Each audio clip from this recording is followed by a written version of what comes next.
tidak layak untuk dianggap sebagai pahlawan karena proses menjadikan presiden adalah berlumuran darah. Tidak kurang dari 500.000 sampai 3 juta juga. Ini dinyatakan oleh Sarwoedi.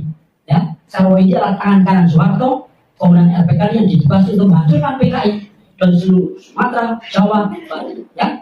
Dan kami, YPKB, menemukan kuburan massal untuk membuktikan bahwa ada pembunuhan massal di mana-mana. Sekurang-kurangnya 360 titik.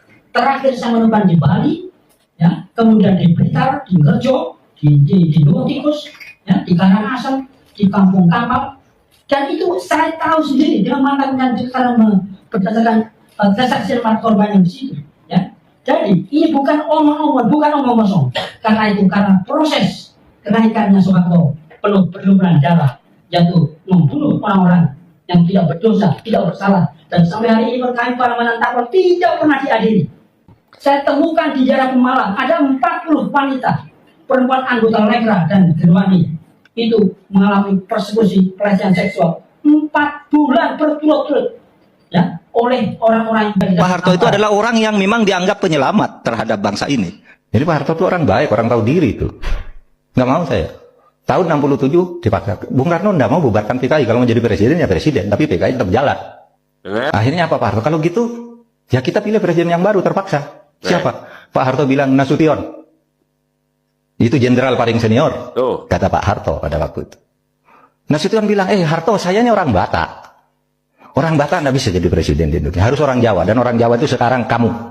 Pak Harto, nah kalau begitu, kata Pak Harto, saya mau jadi presiden, tapi setahun saja. Jadi Pak Harto itu tidak gila jabatan, enggak.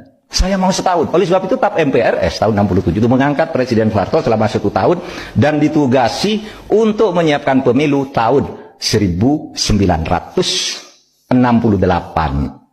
Jadi Pak Harto, oke saya mau kalau nggak jadi presiden 1 tahun aja pejabat presiden. Tapi pergolakan politik menyebabkan nggak bisa diadakan pemilu 68. Undang-undangnya mau pakai sistem apa? Sistem distrik apa proporsional?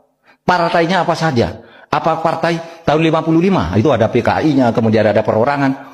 Nggak selesai perdebatan setahun sehingga Pak Harto hadir ke MPR pada waktu itu ke MPRS. Saya lapor, tidak bisa pemilu 68. Kemudian Pak Harto minta ya diperpanjang aja jabatan sampai tahun 70.